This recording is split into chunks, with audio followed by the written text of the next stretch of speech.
2025-26ನೇ ಸಾಲಿನ ಶಾಲಾ ಸಂಸತ್ ಚುನಾವಣೆ ಆಯೋಜನೆಗೊಂಡಿದ್ದು, ಅಭ್ಯರ್ಥಿಗಳು ತಮ್ಮ ಮತ ಪ್ರಚಾರ ನಡೆಸಿದರು. ಮತದಾನದ ಸಮಯ ಬಂದೇ ಬಿಟ್ಟಿತು. ಅಭ್ಯರ್ಥಿಗಳಲ್ಲಿ ಢವಢವ.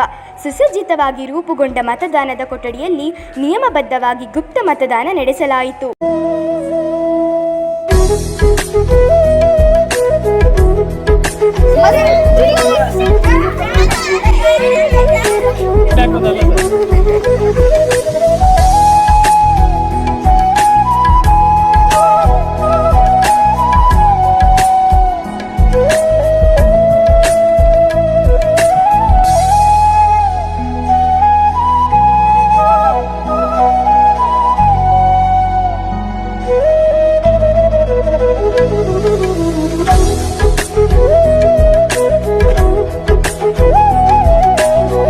ಬೆರಳಿಗೆ ಹಚ್ಚಿದ ಗುರುತಿನ ಶಾಹಿ ನಮ್ಮ ಪುಟ್ಟ ಮತದಾರ ಬಂಧುಗಳಲ್ಲಿ ಸಂತಸ ಮೂಡಿಸಿ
ಮತ ಎಣಿಕೆ ಸಮಯದಲ್ಲಿ ಉಸಿರು ಬಿಗಿ ಹಿಡಿದು ಕುಳಿತ ಅಭ್ಯರ್ಥಿಗಳಲ್ಲಿ ಆತಂಕ ಮನೆ ಮಾಡಿತ್ತು.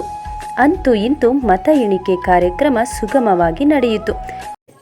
ಈ ಚುನಾವಣೆಯಲ್ಲಿ ಒಟ್ಟು 12 ಅಭ್ಯರ್ಥಿಗಳು ಚುನಾಯಿತರಾಗಿದ್ದರು. ಅದರಲ್ಲಿ ಎಲ್ಲರಿಗೂ ಉತ್ತಮವಾದ ಮತದಾನವನ್ನು ಬಂದಿದೆ. ಮುಂದಿನ ಮಾತನ್ನು ಸರ್ ರಘು ಸರ್ ಮಾತಾಡ್ತಾರೆ.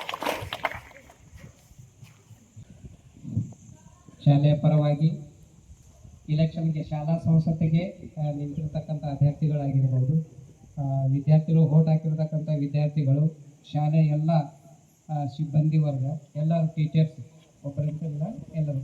ಇಲ್ಲಿ ಸೋಲು ಗೆಲುವು ಅನ್ನೋದು ಮುಖ್ಯ ಇರಂಗಿಲ್ಲ. ಅದು ಏನಾಗಿರ್ತಾವೆ ಅಂತ ಹೇಳಿದ್ರೆ ಮುಂದೊಂದು ದಿವಸ ಏನಿರುತ್ತೆ, ಇದೋ ಒಂದು ಪಾಠ ಮುಂದಿನ ತೀರ್ಮಾನಗಳಲ್ಲಿ ಬೇಕಾಗಿರ್ತದೆ. ನಾನು ನಿಲ್ಲಂಗಿಲ್ಲ, ನಾನು ಒಂದು ಬೀಳಿಲ್ಲ ಇರ್ತದೆ, ಎರಡೇ ಬೀಳಿ ಏನು ತೊಂದರೆ ಆಗೋದು, ಚೆನ್ನಾಗಿರ್ತೈತೆ ವಿಷಯ, ಹೌದಿಲ್ಲ?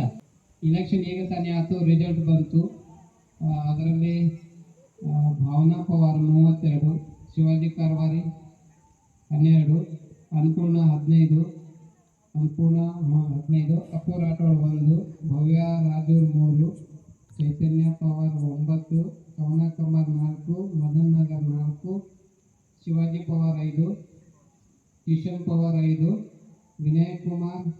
ವಿನಯ್ ಕುಮಾರ್ ಹಳ್ಳಿ 27, ಸಂಜನಾ 7, ಮಮತಾ ಪಾಟೀಲ್ 2, ನೋಟಾ 10 ಯಾರಿಗೂ ಹಾಕಲಾರ್ದವರು. ಈ ಒಂದು ರೀತಿ ಒಳಗೆ ರಿಸಲ್ಟ್ ಬಂದೈತಿ. ನಮ್ಮ ಟೀಚರ್ಸ್ ಒಳಗೆ ತೀರ್ಮಾನ ಮಾಡಿ ಶಾಲಾ ಸಂಸ್ಥೆ ಒಳಗೆ ಯಾವ ಅಭ್ಯರ್ಥಿಗೆ ಯಾವ್ಯಾವ ಸ್ಥಾನ ಕೊಟ್ಟರೆ ಸೂಕ್ತ ಆಗತ್ತೆ ಅಂತ ಹೇಳಿ ಇದು ಆಗತ್ತೆ. ಎಲ್ಲರಿಗ ನಿಂತಿರ್ತಕ್ಕಂಥ ಅಭ್ಯರ್ಥಿಗಳು ಶಾಲೆ ಪರವಾಗಿ ಮತ್ತು ಮುದ್ದು ವಿದ್ಯಾರ್ಥಿಗಳ ಪರವಾಗಿ ಅವರಿಗೆ ಧನ್ಯವಾದಗಳು. ನಿಮ್ಮ ಸಚಿವ ಸ್ಥಾನವನ್ನು ಕೊಟ್ಟು ಈ ಶಾಲೆಗೆ ಸಂಬಂಧಪಡುವ ಕೆಲಸಗಳು ಏನೇನು ಇರ್ತಾವಲ್ಲ ಅದನ್ನು ಹೇಳ್ಕೊಡ್ತೀವಿ ಸೂಕ್ಷ್ಮ.